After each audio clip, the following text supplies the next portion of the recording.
Bab 351. Ditarik ke dalam lubang untuk mati bersama. Toko Ratih Wijaya berada tepat di sebelah toko Bibi Mina, dan seorang gadis tinggi bergaya barat datang ke rumah sebelah, yang secara alami menarik perhatian Bibi Mina. Bibi Mina mengambil sapu, berpura-pura keluar dan menyapu dengan santai, dan melihat lebih dekat pada Yuna, yang sedang duduk bersama Kenzi. Kecantikan seperti Yuna, baik dalam penampilan atau sosok, adalah salah satu yang terbaik dalam 1000 mil.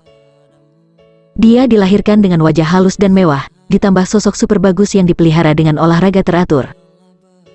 Dibandingkan dengan calon menantu Bibi Mina Naomi Mini, itu terlalu jauh beda. Bibi Mina sangat penasaran, apa hubungan gadis cantik itu dengan keluarga Nyonya Ratih Wijaya? Mungkinkah kerabat yang lebih muda dari keluarga Nyonya Ratih Wijaya yang datang ke pintu dengan sengaja? Pada saat ini, Ratih Wijaya membeli ayam panggang dari pasar dan bergegas.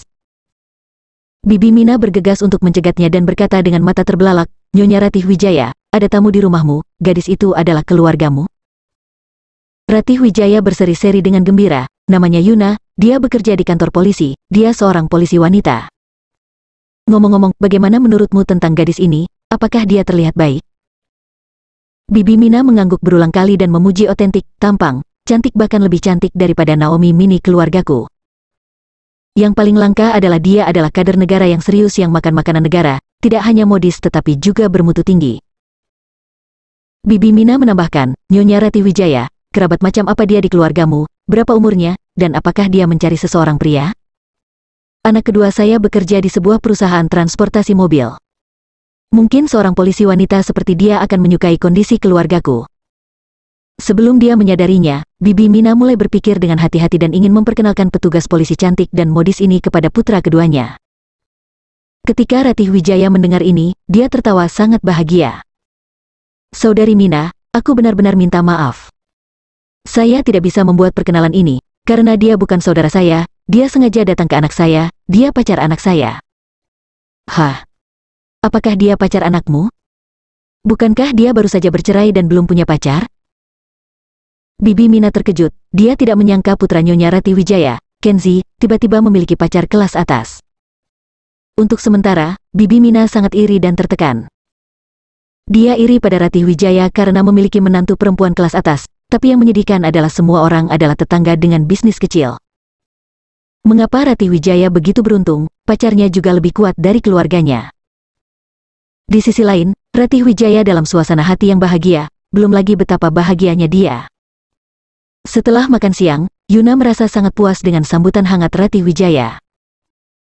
Setelah makan, Yuna terus berpura-pura menjadi sangat baik, seperti menantu kecil yang berbakti, dan mengambil inisiatif untuk menggantikan Bibi Ratih dan membantunya mencuci piring. Ratih Wijaya datang untuk melihat gadis ini begitu bijaksana dan lebih menyukainya. Dia menarik Kenzi ke ruang belakang dan bertanya dengan suara rendah, "Nak, kapan Nana bertemu denganmu? Kamu sudah menikah dan bercerai. Apakah dia tahu semuanya? Ngomong-ngomong, bukankah kamu mengatakan bahwa kamu akan menikah lagi dengan Aurora di masa depan? Apakah Aurora tahu bahwa kamu telah menemukan pacar? Juga, apakah kamu sudah bertemu orang tua Nana? Dia sangat baik, akankah orang tua mereka setuju dengannya untuk berpacaran denganmu?"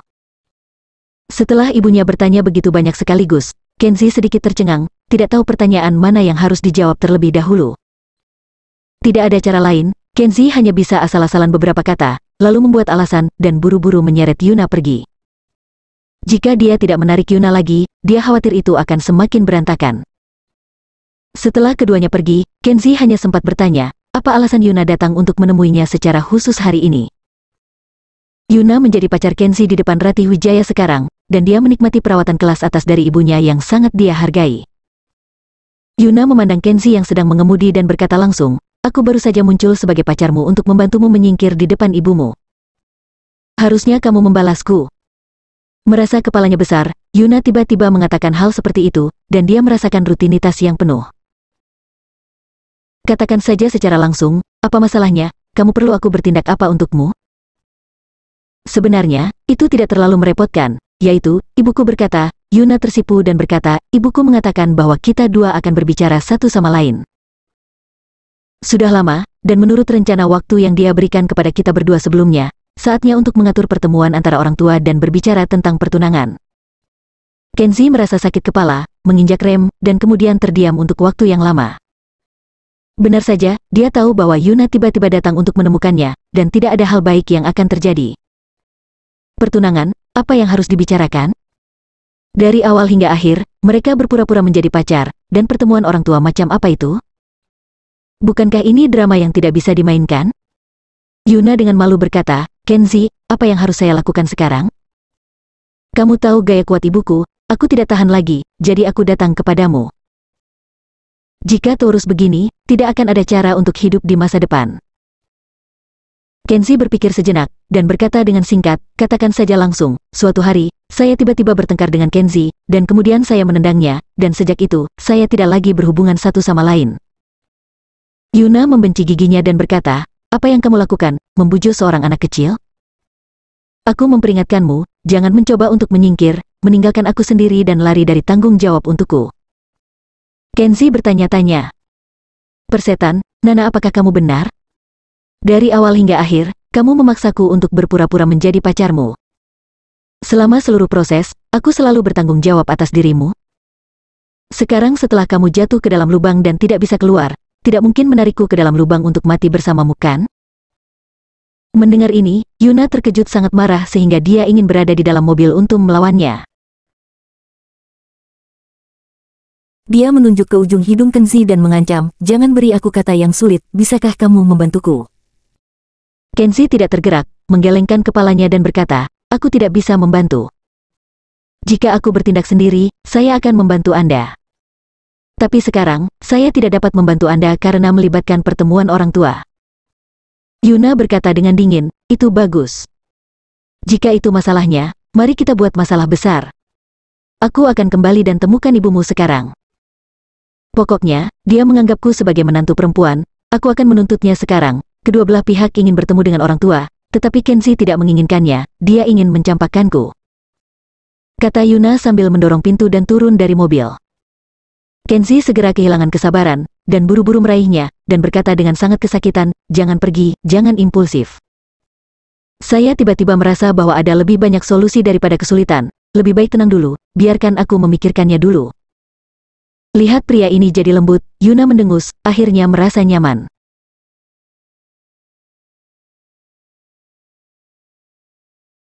Nyaman.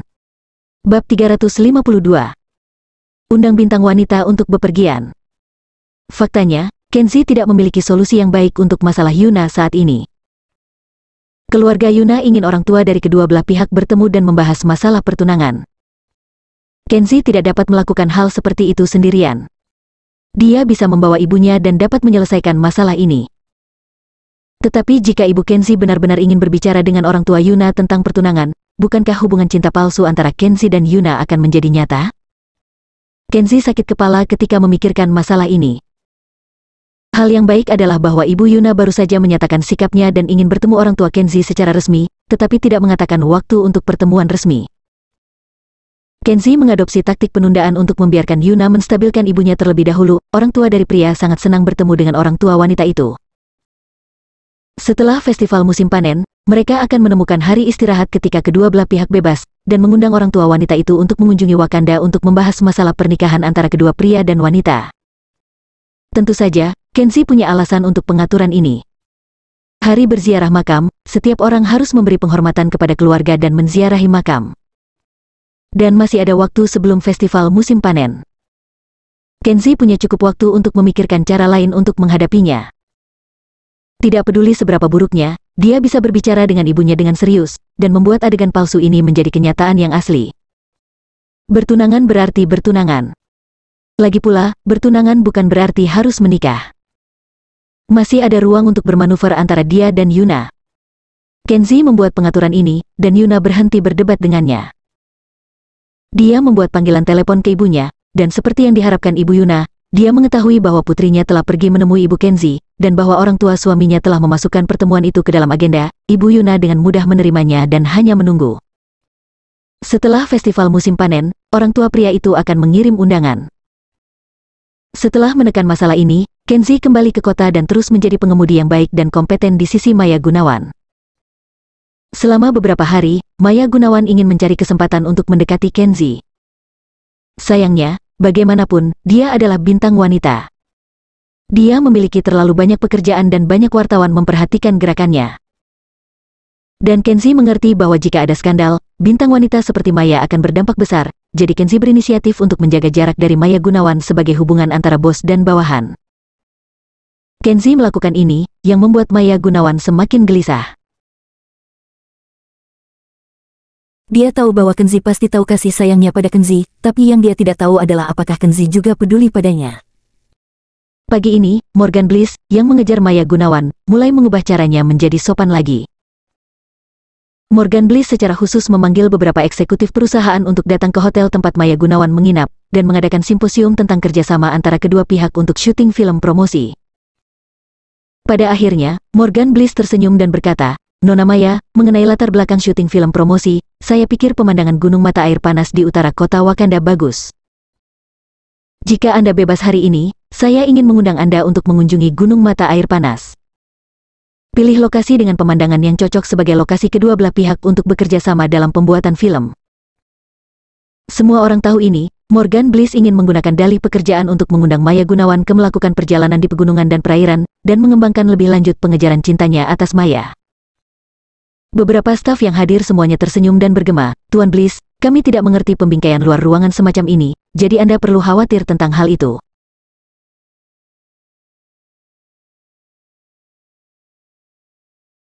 Itu. Nona Maya, Anda seorang profesional, di mana pembingkaian terbaik untuk syuting, kami harus menghormati pendapat Anda. Jadi, mohon juga Nona Maya untuk meluangkan waktu yang berharga untuk bekerja dengan perwakilan kami, Presiden Bliss, untuk memutuskan lokasi syuting. Semua orang mendapat informasi yang baik dan sengaja menciptakan kesempatan untuk menyendiri, membuat Morgan Bliss puas. Namun, Morgan Bliss tidak tahu, akankah Maya Gunawan menyetujui undangan ini dan akhirnya melakukan perjalanan? Menurut pengalaman masa lalu, selama Morgan Bliss mengirim undangan ke Maya Gunawan sendirian, meskipun Maya Gunawan tidak pernah menolak, akan selalu ada hal-hal seperti ini yang perlu ditangani terlebih dahulu, menyebabkan Morgan Bliss kehilangan beberapa peluang bagus. Perasaan seperti ini seperti wanita cantik, jelas di mulut, selama Anda maju sedikit, Anda bisa memakannya di mulut Anda, tetapi jika sedikit kesempatan, akan sulit untuk mendapatkannya. Morgan Bliss menganggap itu karena kurangnya antusiasme. Itu mungkin kebetulan, atau Maya Gunawan sedang menguji kesabarannya. Singkatnya, untuk menerobos rintangan terakhir ini, Morgan Bliss hanya dapat meningkatkan pengejarannya dan berusaha untuk menggunakan perasaannya yang sebenarnya dengan imbalan sedikit bantuan dari Sang Dewi. Pada saat ini, Morgan Bliss tampak bersemangat dan berkata, "Maya, jika kamu setuju, kita dapat segera melakukan perjalanan.